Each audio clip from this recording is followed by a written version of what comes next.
many voices as possible for this tonight. So I just want to say good evening. Thank you for coming to this meeting. I'm Margaret Mullane. I'm the MP for Dagenham and Rainham, and I'm chairing this today. I just want to do a few opening remarks. Then I'm going to pass the mic to everybody so they can let you know who they all are. It's very important. And then you'll hear from everybody for 2 minutes on this, and then I'll open it for Q&A. I think if everybody on the panel could try and keep to their time as much as possible, so many people as possible who want to speak can speak. So I just want to say that the timing for this debate could not be better. It's the start of a period of Labour government, a government that campaigned on the pledge to build 1.5 million new homes in the first term, with a commitment to increase the supply of new, truly affordable homes. And that task of starting to turn round Britain's dysfunctional housing landscape is at the heart of tackling inequality and disadvantage. Research in 2018 by Heriot-Watt University for the NH Federation and Crisis estimated that 145,000 affordable homes a year are needed, 90,000 for social rent, with a further 30,000 at intermediate rent level and 25,000 shared ownership homes for key workers and people in modestly paid jobs at the start of their careers. The challenge to the sector, housing associations, councils and the elected mayors is how are you going to deliver those much needed homes? How do we deliver truly affordable homes for families? I very deliberately referred to genuinely affordable because I know from experience in Dagenham and Rainham that the so-called affordable homes that we have been built since the Tories and the Liberal Democrat coalition in 2010, who slashed the affordable housing grant by over 60%, are truly unaffordable for people in the most housing need. However, just because we need the homes quick, it shouldn't be a carte blanche just to throw up anything with poor quality. I have to say we've seen what happens when housing developments go wrong. Orchard Village in my constituency was to be Clarion, formerly Circle Housing's flagship development, and significant sums had to be spent removing unsafe cladding. There is a role for housing associations in their imagining to solve the housing crisis, but they must fulfil their duty as housing providers and social landlords. I think the way to address past mistakes and the NIMBYism that comes with any large-scale proposals would be to make sure that new social infrastructure for schools, health services and well-designed open spaces and public transport is in place as the new homes come off the ground. Delivering 1.5 million homes can't be a house-building exercise. It's about thriving communities where people choose to live and put down their roots, and they need to be genuinely affordable. Do that, and I believe you'll go a long way in winning the hearts and minds of your communities. And I'm so looking forward to hearing from our speakers tonight on how this can be done and what are the challenges. Thank you. So I'll start from left to right if people could introduce themselves. Hi, I'm Richard Parker and I'm the Mayor of the West Midlands. Hi everybody, I'm Councillor Ross Garrod and I'm the leader of the London Borough of Merton. Hello everyone, I'm Clare Miller, I'm the Group Chief Executive of Clarion Housing Association. Good evening, I'm Lynsey, Sweeney, the Managing Director of Communities That Work. Hi, John Greaves, Chief Impact Officer at Places for People. Good evening, Emily Darlington, the new MP for Milton Keynes Central. Thank you. Okay, if I start with Richard then, for the first 2 minutes. Thank you. Thank you very much.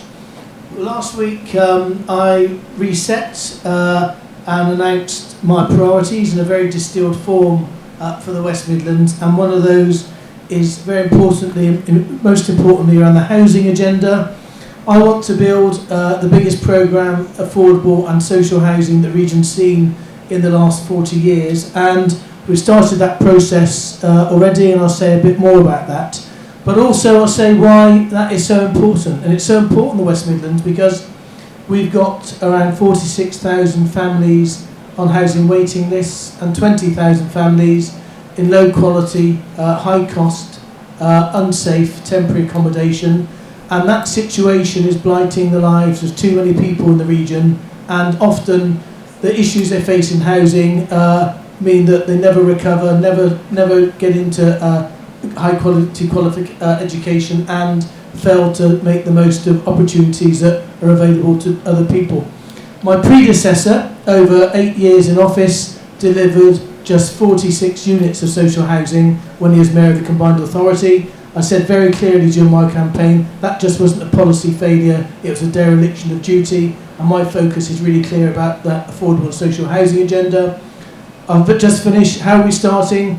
When I arrived in office, there was £150 million worth of housing resources that couldn't be deployed because the previous mayor working the previous government had created rules around its use that those resources could not be used. They were stranded in the balance sheet of the Combined Authority. I immediately wrote to Angela Rainham when she became Secretary of State, setting out our plans, my plans, to work with housing associations to help use that money largely for social housing, aligning my plans with programmes that housing associations across the West Midlands have got in progress. If we do that, there's a possibility that we can get 2,500 to 3,000 new social housing units built or delivered over the next 15 months. And I'm really pleased to say that Angela Rainham and the team are now working with me and my team to look at the best way we can use those funds to deliver the housing that what people in the West Midlands so desperately need. Thank you. Hi everybody again. I'm really pleased actually to have been invited on this panel to actually give the perspective of a leader from a local authority and the work that we've been doing in Merton. It's a borough that I grew up in and it's a borough where I bought my first house. So it's an absolute pleasure to be there. And I think everybody here is here because they agree that there is a housing crisis. It will take a multi-pronged approach to bridge that gap and actually deliver the 1.5 million homes that the government want. But local authorities are feeling the pressure, and just a small borough like Merton in London, we may have one of the smallest numbers of people in temporary accommodation, around 600 people, which is tiny compared to other London authorities. But what that does mean is that there's pressure on our finances. You know, our bills for temporary accommodation and homelessness is forecasted to be 300% over budget. And other local authorities right across the country will be feeling that pressure as well. So not only does it make financial sense that we need to deliver housing, it makes economic sense around the growth agenda for the government, but it also means so much to those individuals that are in temporary accommodation. And as I'm sure everyone here knows, that due to limited government grant funding, significant cuts to local authority budgets, the cost of borrowing and other localised issues, there's been a clear step back in the role of councils around council building. On average, about 1,400 homes are delivered by councils over the last 10 years. Housing associations average almost 30 times that figure a year, but they too are finding it challenging. And the private sector has averaged anywhere between 100 and 150 times each year. Some of these factors are out of the control of local government, but I think we've got an important role around partnership and convening, particularly in Merton, where through a new agreement with London and Cllr, they are helping us deliver 400 genuinely affordable homes over the next few years. They're doing it at cost and it will come back to the local authority. Clarion are one of the biggest landlords in our borough. They've got over 10,000 properties and they are regenerating 3 of our estates, higher density that have come out of the end of their lives, and it's important that we work together to deliver the homes that residents need as well.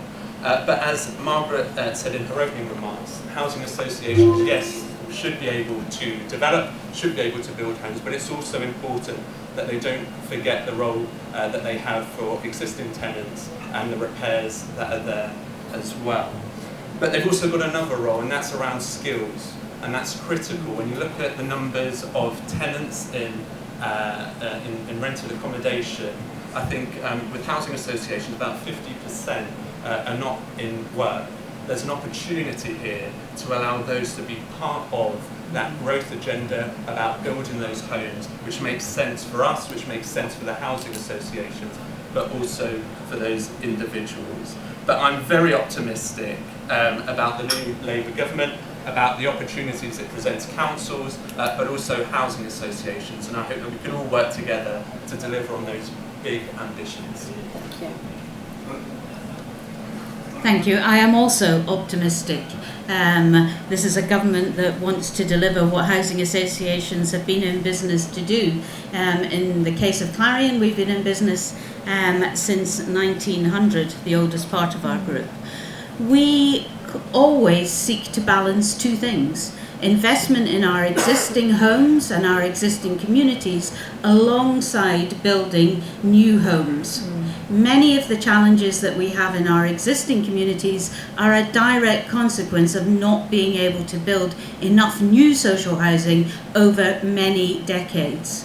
So a government in power who wants to build has absolutely got to be applauded, but times are tough, not only for local authorities but also for housing associations.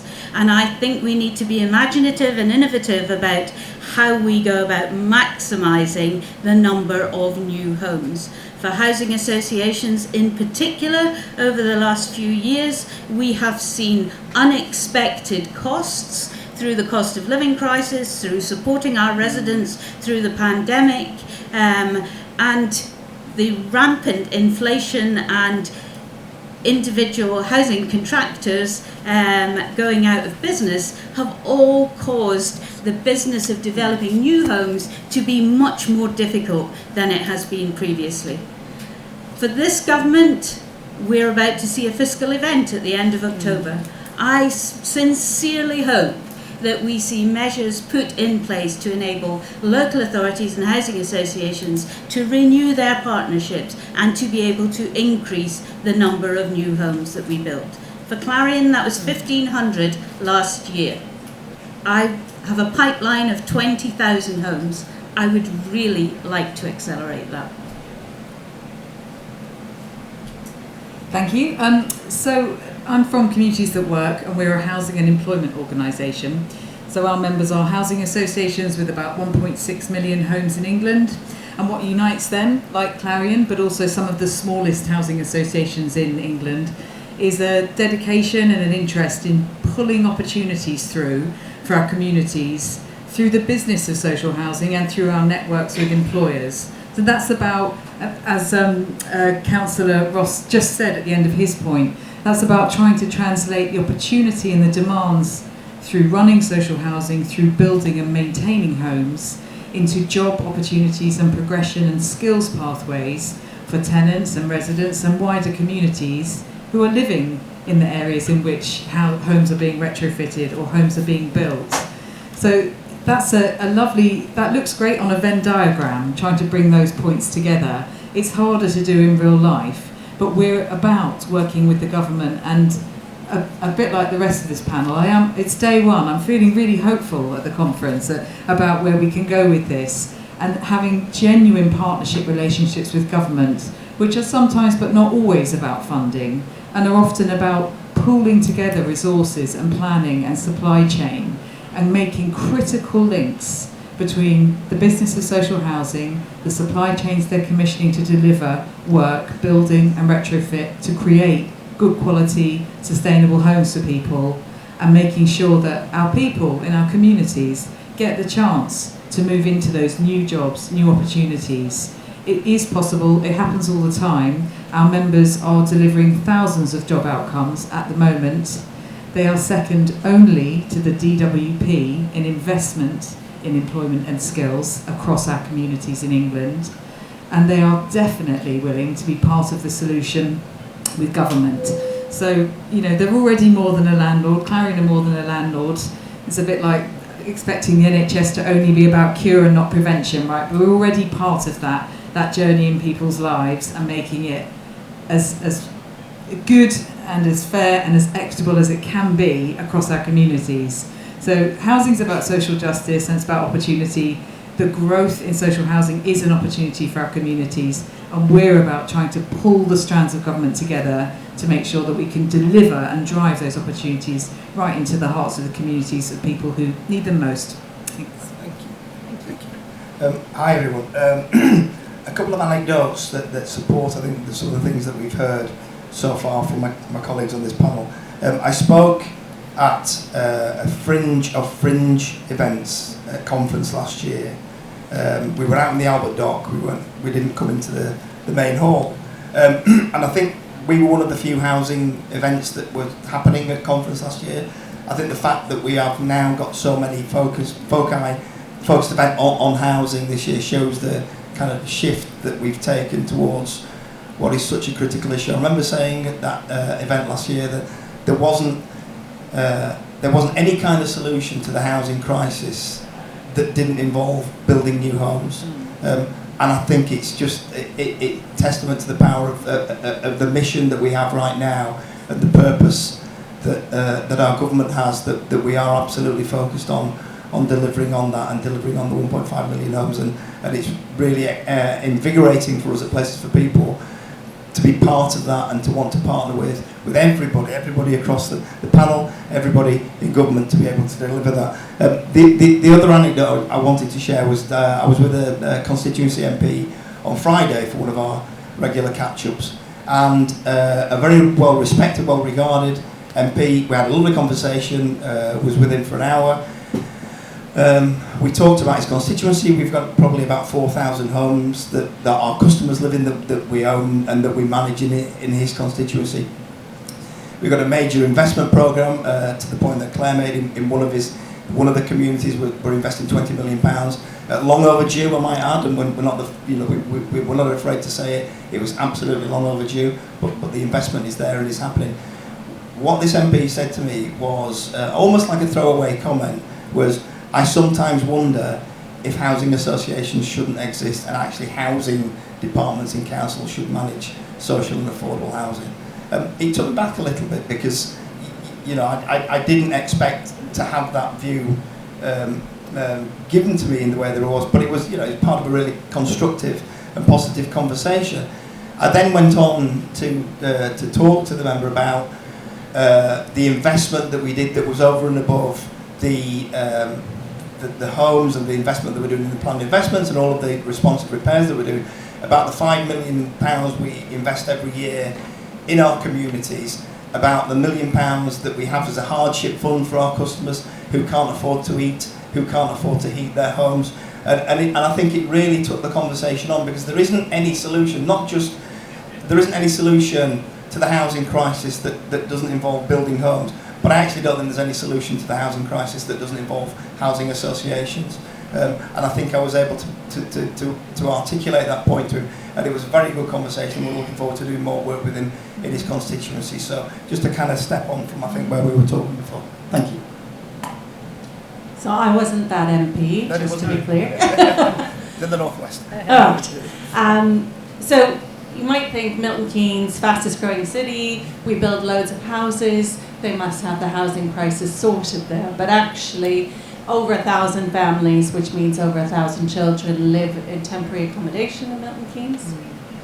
And that costs the council about 16 million a year that can't then be spent on things that we actually, other things that we need. And that's just what we're doing to subsidise the LHA rates that are actually there. So 16 million on top of what's there. So we absolutely have to address the LHA rates. We don't get anywhere in terms of the housing crisis without the LHA rates. But if we're really truly to think about what does a home mean, what are we actually talking about building? Well, what we're talking about building is communities. We're talking about building opportunities. In that sense, the house and the roof are really important, but so is the surrounding areas in the community.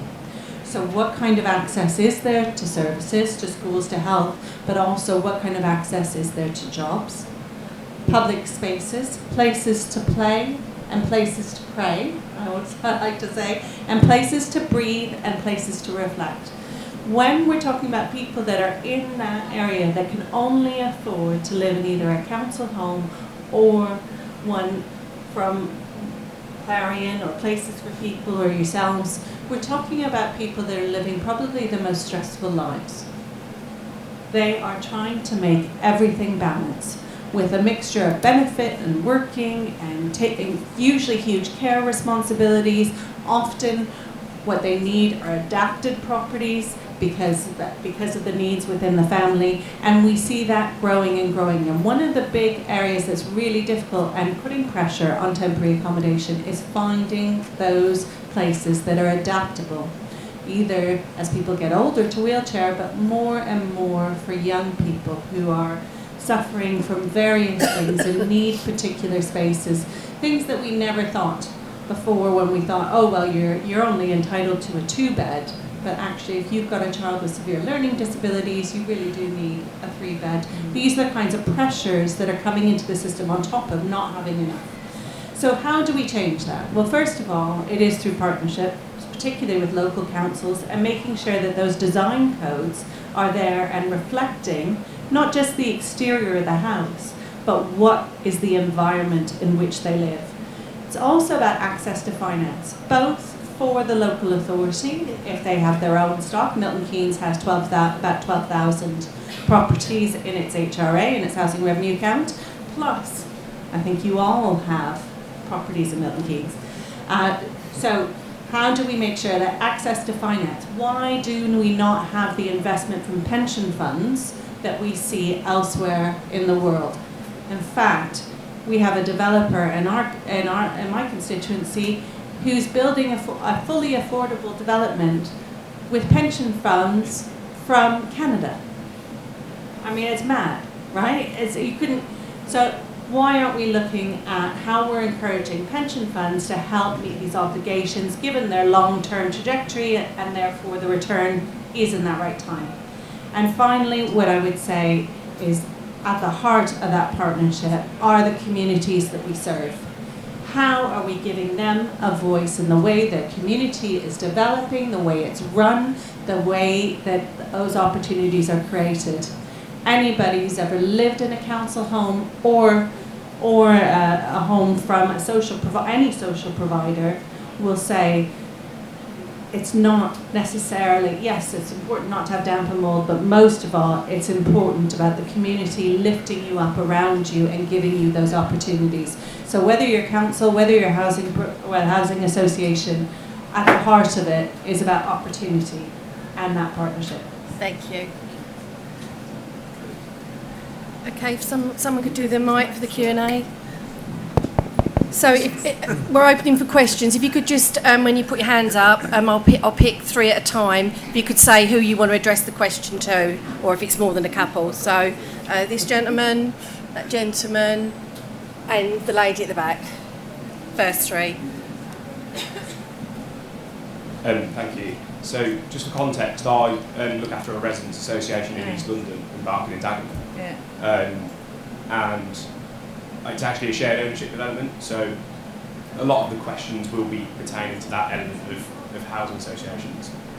I won't name the housing association in question, but the first thing that I wanted to ask was, so when will any of the housing associations commit to ending their association with leasehold properties, whether that's through granting a mechanism to their existing tenants on how they can franchise and become share of freehold, or committing to making common hold the default tenure for what they sell going forwards.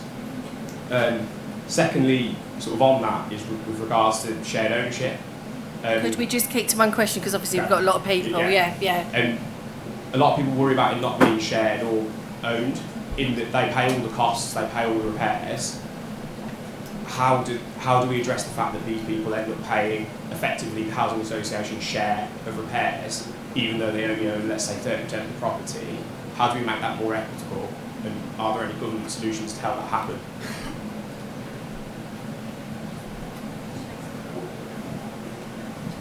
Hi, my name is Vic Parks. My background is FE, further education. I started off as an electrical apprentice, so I was teaching electrical engineering. The last 11 years I ran a teacher training course, that's it. One of the last few weeks I got some headline letters in the Metro regarding housing and stuff. one of the things I was suggesting is that when you get these new developers, with these new sites, usually building on nice green fields and nice rural locations, they want to build 4 and 5 bedroom houses for very rich people, and what we really need is a source of social housing. Obviously, I think the density is an issue. You need to think seriously about density, because I'm also a walker. I love the countryside, and I think it's one of our biggest assets. And the danger is if we start talking about, sort of new towns, new cities, already happening around in the southeast, and is damaging the environment in nothing else, and also sort of tourism actually do like our countryside, believe it or not. Anyway, first of all, if we could just keep it to one question, right, okay. Thank you. Basically, if you travel like Southeast Asia, you cannot buy a property, and this ought to apply in here as well. No foreign buyers, because it was already said on the platform today that we've got to end these sort of oligarchs sort of buying up whole estates and things like that. Okay, thank you. Okay, next question. I also want to know is where you're going to get all the skilled people from, because I'm okay, it's one question. Thank you. We'll try and come back. Thanks, Chair. I'm Councillor Laura Robertson-Collins, so I'm the local councillors here in Liverpool. Welcome to the city, to everyone who's travelled to be here, and Cabinet Member for Communities and Neighbourhoods. Really great to hear a government talking about building houses, and we already had a commitment to 8,000 new ones as a Labour local commitment, which we are hoping to exceed anyway in the 4-year term. But we've also got, as well as having 15,000 people waiting for housing, I've got 9,000 empty houses in the city. And it's great to talk about new builds, as we've got the commitment to that, but we need some more power, both powers for local councils to take back empty houses that are privately owned or whatever, but also extra flexibility of funding, particularly for housing associations, but also for others to actually refurbish and bring those houses back in. So that's both about power and flexibility. It's not even necessarily about more funding, but we're just not talking about that at the moment. Thanks. Okay, so we'll go around the panel and they can answer those 3 questions. So we start with Richard.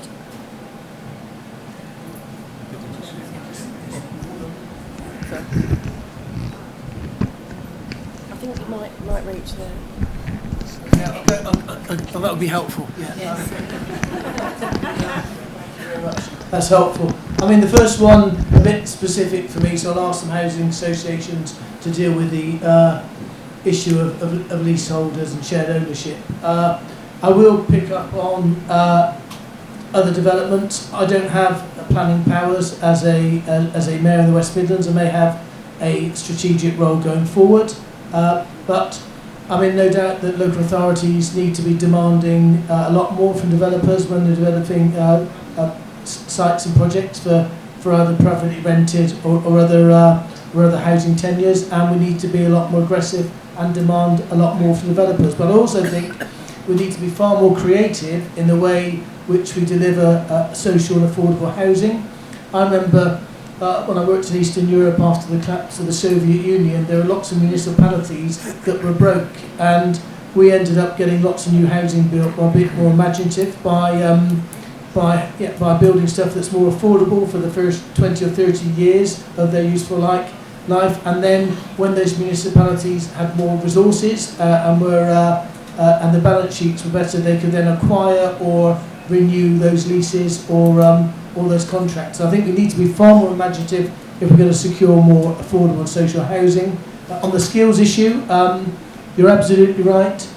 We've got several industries, including construction, where we're short of a workforce, particularly in the West Midlands, and we've got an ageing workforce. So one of my big plans, and this is how we need to join up agendas better, is ensuring that we start investing in skills programs that will help people, young people particularly, acquire the skills they need to work in these industries. And it's why, when I deliver my regional growth plan for the West Midlands, it will have to focus on those industries of the future that will drive our economy, like green tech and life sciences and advanced manufacturing, but it will be underpinned by an absolute commitment to investing in skills around construction, logistics and engineering that will help fuel our economy and give particularly young people from most disadvantaged backgrounds a route into employment.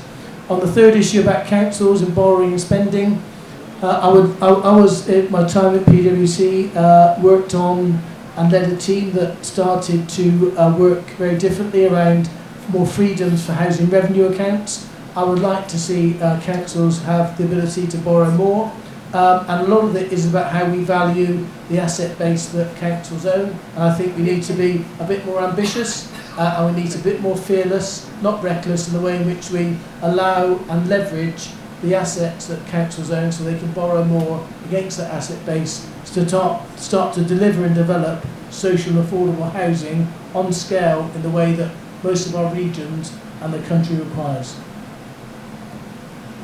I'll come back on the same two questions as well, and I would just say around the different tenures of housing, we need all types of housing. There's a shortage in stock supply, and I think you just need to ask any first-time buyer who's trying to get onto the market. So I wouldn't let perfect be the enemy of progress. That doesn't mean we shouldn't protect places like green spaces, but we do need housing of all tenures, and we need to accelerate that and unblock all the obstacles in the way that prevents that. But just in terms of councils borrowing and empty properties, so in Merton we've introduced an empty property scheme whereby we'll write to those owners of the empty properties, whether they've been passed down in probate or whatever the circumstances are. We will offer to bring the houses up to standard, and we'll put a price, we'll pay for that to be happening, and then we'll do a long-term agreement with that owner to use those properties to help the pressures on our housing waiting list. And I think there's a number of opportunities out there for councils. We're just embarking on our new homes, the first time that the council's built in a generation, looking at 400 homes, and enabled to do that. We've undertook a huge asset review of all the sites that we own.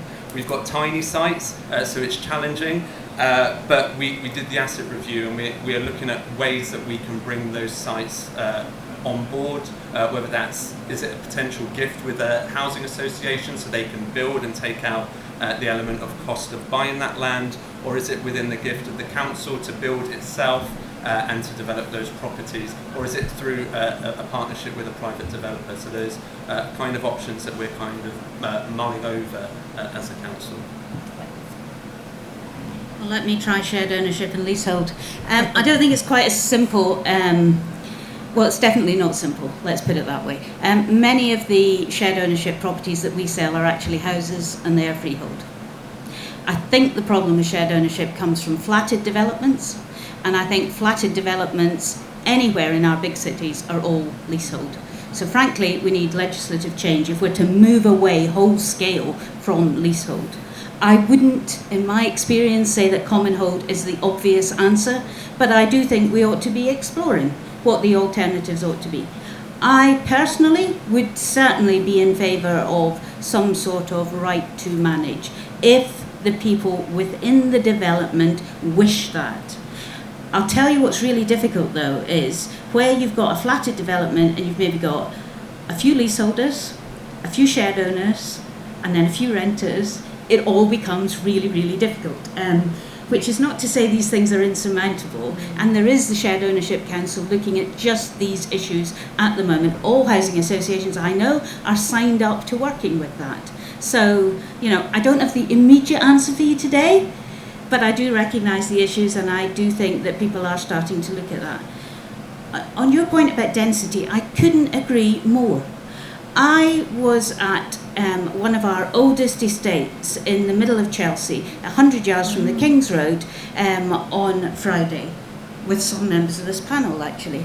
And we have just regenerated that estate. It is incredibly dense. It is loved. I have got residents on that estate who've lived on it for 50 or 60 years. I think it is possible to do high density development. 90% of the Clarion development programme is on brownfield sites. I am really a big fan. If you can design it well, then I think you can get density. And my final point to the lady at the back, I couldn't agree more with you. Flexibility around all the various funding streams is absolutely essential. There is nothing more frustrating for housing providers who are trying to develop imaginative solutions than to have to approach 20 different funding pots, each with their own peculiarities around what the money can be spent for. In Ross's area, as he will know, we are trying to do some really imaginative things about regenerating end-of-life ex-local authority stock. The more flexibility I can have for the very small amounts of public funding that go into that project, the quicker it will be and the better it will be. Thank you. There we go. I'm going to pick up on just Vic's last point on skills. So in order to build, maintain and retrofit the number of homes we need, the number of homes we already have and the number of homes we need hundreds of thousands, no exaggeration, of new workers. Where are we going to get those workers from, do you think? Well, the government, Liz Kendall and Ali McGovern, have recently declared a very bold ambition, which is that the DWP is going to be the HR department of the government's growth mission. The HR department of the government's growth mission. What does that mean? Well, that means that people who are here now within the DWP system, who may be ready to work but who need a bit of support to work, and the numbers from ONS data of that are around 1.7 million people, they're going to be reached out to and helped towards work and moved into entry level and progression level jobs which they're not in right now and which don't necessarily exist today but will exist within a year, 2, 3, 10, 20. So we're going to work with the DWP to make that vision a reality. So wish us luck, but that's where the workforce is going to come from. It's here now. Thank you. Can I talk a bit about skills as well? Apologies for this, Richard, because this is in the East Midlands rather than the West Midlands, but we're launching in September a Trade Skills Academy. So it's going to be the first Trade Skills Academy that we've had. We've trained apprentices over the years, but actually it's a dedicated, focused centre for trade skills, for places for people, but actually it's not just for places for people. We wanted to open it up to other organisations in our sector. So when we're launching in a couple of weeks, we'd love you to come and see it, and we can show you what we're doing. But our commitment, we know that there's a trade skills crisis. We absolutely know this. Another anecdote, I remember speaking to the former Secretary of State for Education when she was the Apprenticeship Minister, stressing to her about the importance of trade skills apprenticeships. It fell on deaf ears for somebody who was from this city originally and should have really recognised the importance of trade skills apprenticeships. It was really disappointing to have that kind of conversation, and fortunately we are not fortunately, but thank goodness we're in a position where we have got a government that sees the value and importance of trade skills apprenticeship. And a shout out for Ali, because Ali's my constituency MP as well. Yeah, well, there you go. So it's really, I'm from Birkenhead, so it's nice to be welcomed across the water. Thank you. The other thing I wanted to mention was, the other thing you mentioned was, and just picking up on a point that Ross made, I'm paraphrasing you, apologise for that, but perfect and in the way of progress.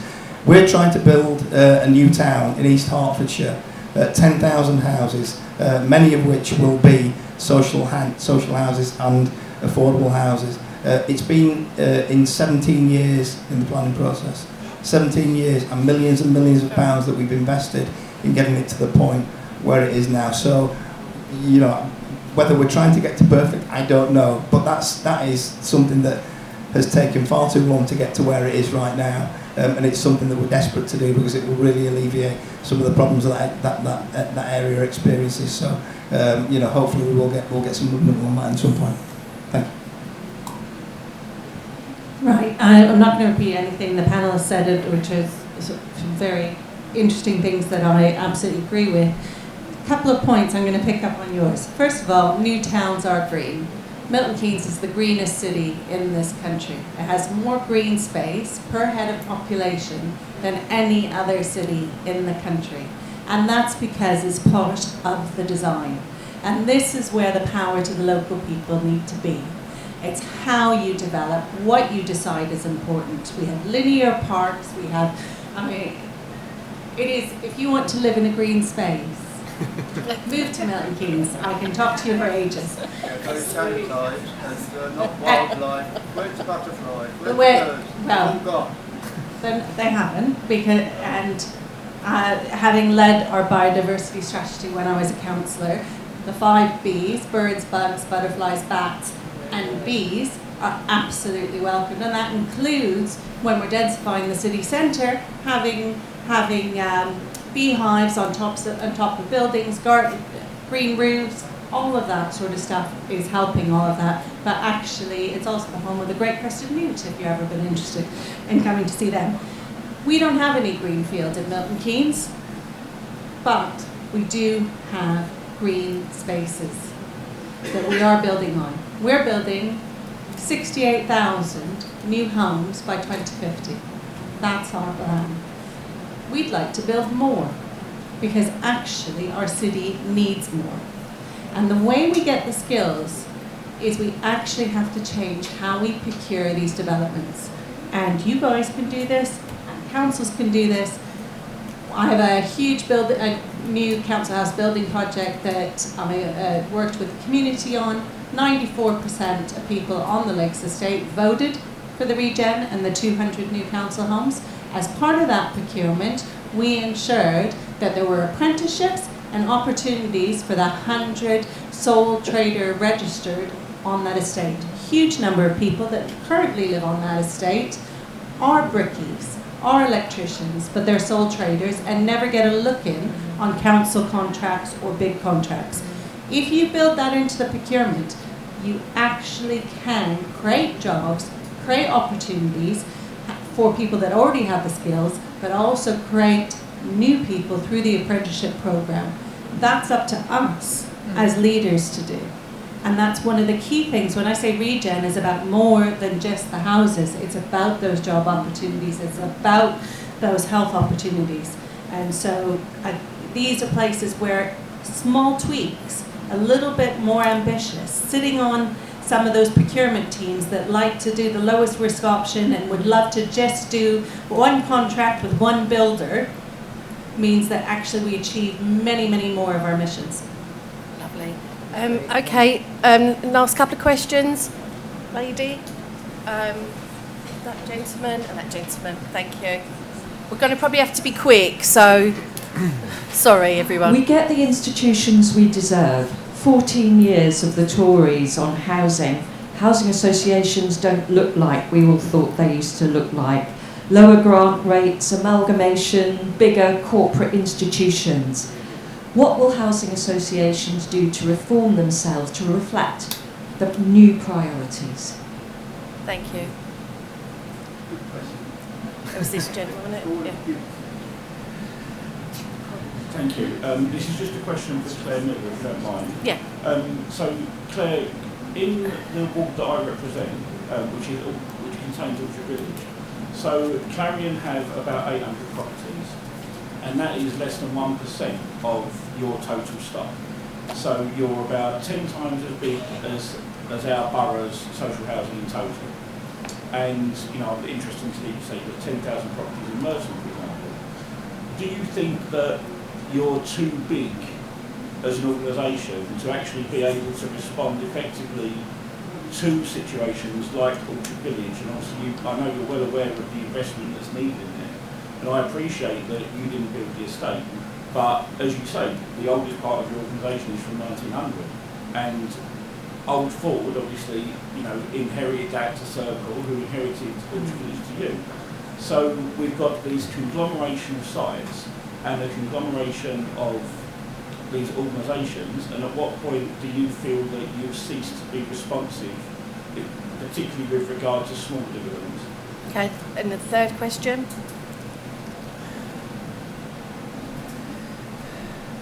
Yeah, hi there. My name's John Gray. I'm from Newham. I'm an elected councillor. And for transparency, I work for Clarion, and I'm also the Unison NEC delegate for housing association workers across the country.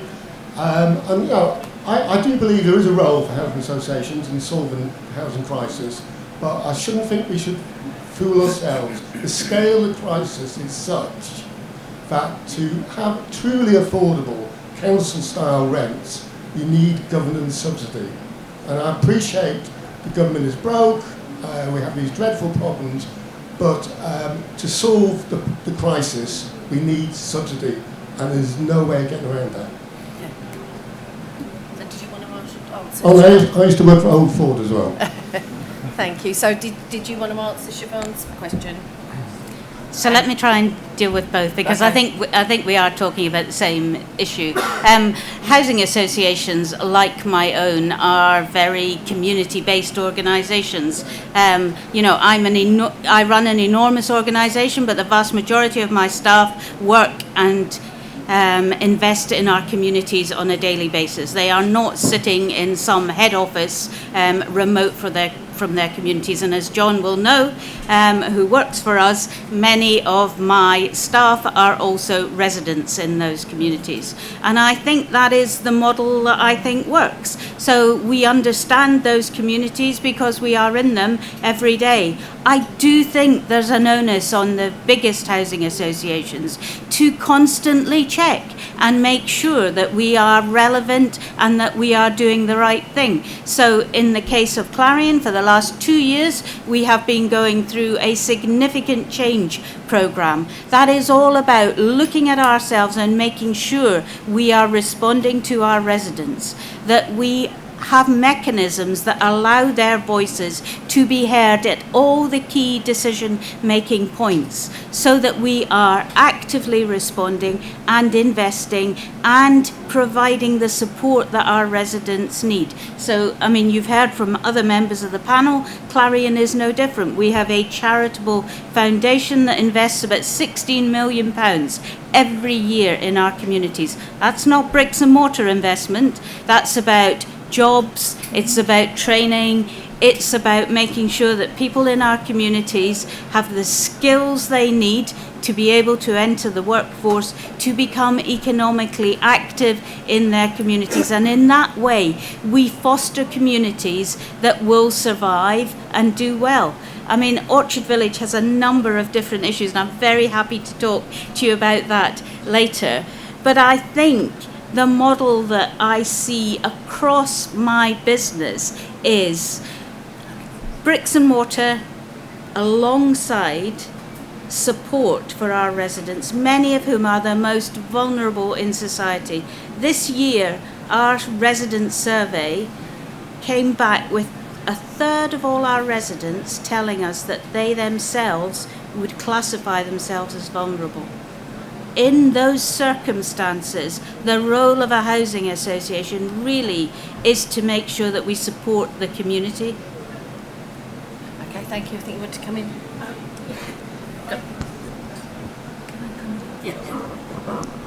I just wanted to come in on the government subsidy point. What we've seen over 14 years of the Conservative government is higher and higher subsidies. We just call it housing benefit.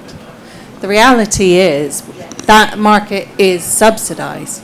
Now, do we want to do it through housing benefit, or do we want to do things like Sadiq has done in London and actually provide some of the capital finance that's needed to actually build places that people can afford to live in?